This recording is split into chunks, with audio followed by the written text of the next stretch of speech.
Welcome to your final video about statistics and for this course, Math 6B. Great job. I'm so proud of you that you made it to the end. So our goals for this last video are to be able to analyze data represented on data displays using appropriate measures of center and spread. Let's first remember how to classify our measures of center when our data looks this way. So you can see that the data starts here and it goes down to the left, okay?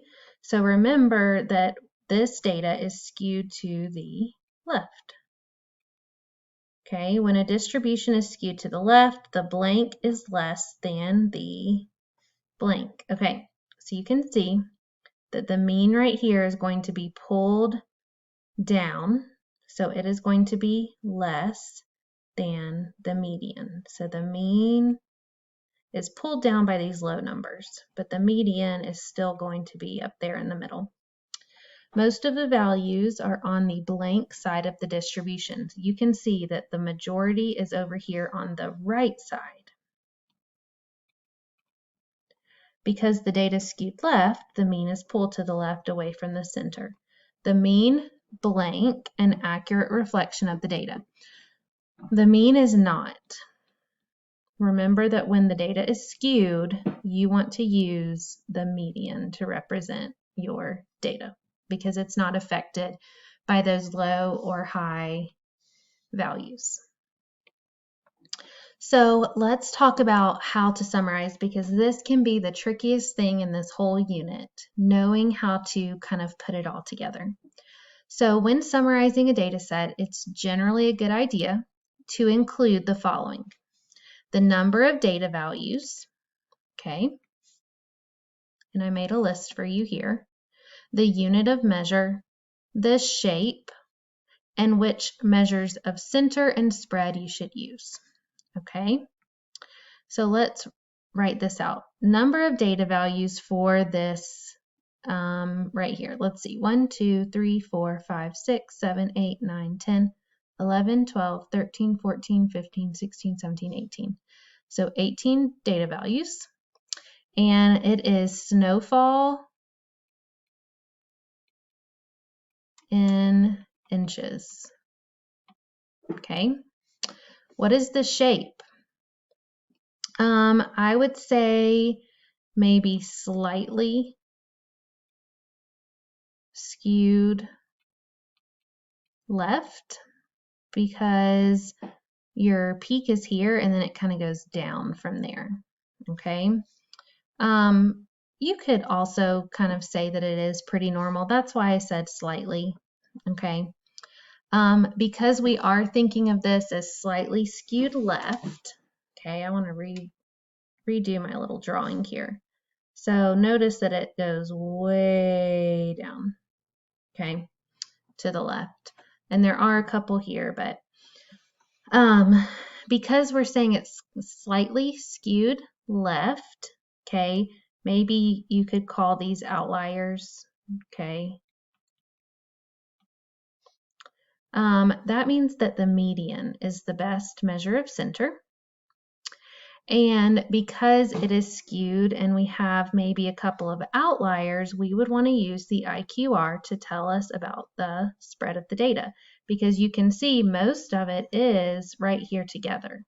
Okay, so these outliers over here are going to make the range seem larger even though our data is really close together here.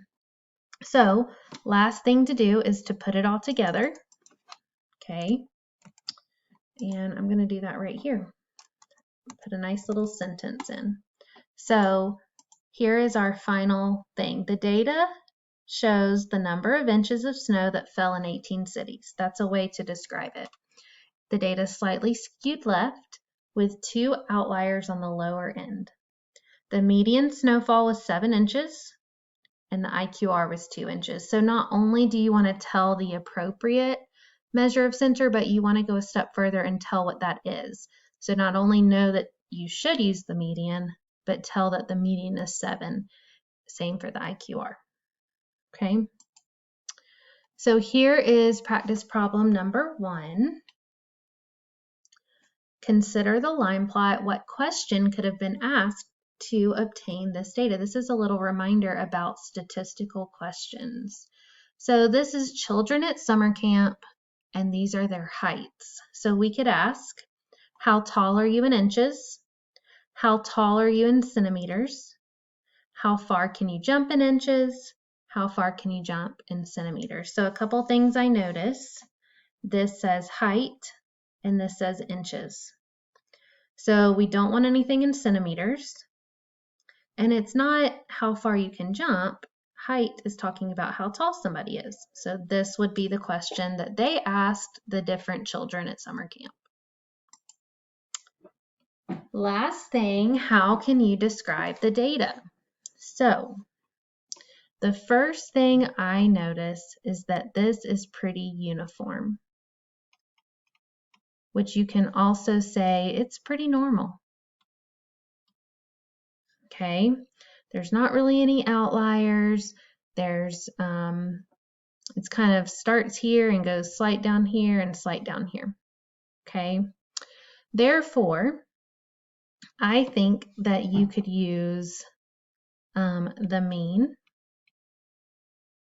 and you can use the range to describe this data. Okay, the range is going to be 31 minus 19, the highest number minus the lowest number, and that is 12. So we would want to use right here, the range is 12 years. Okay.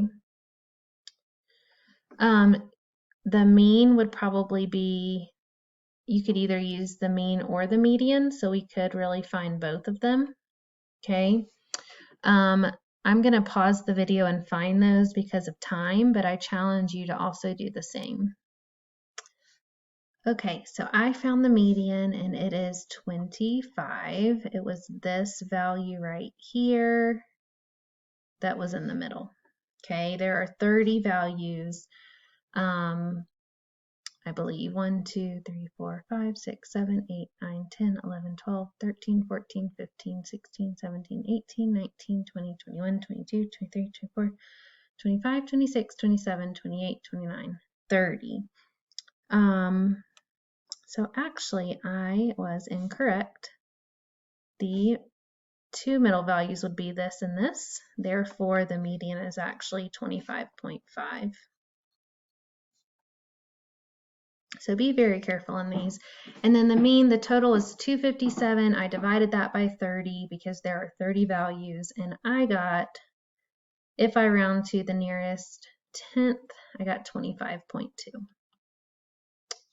I'm just making all sorts of mistakes. 25.2. So this right here. Okay, and because this data is normal, you don't have to worry about the IQR because our range does a great job of telling us about our spread. So before you go, make sure you can analyze data represented on data displays using appropriate measures of center and spread. Thank you for watching and good luck.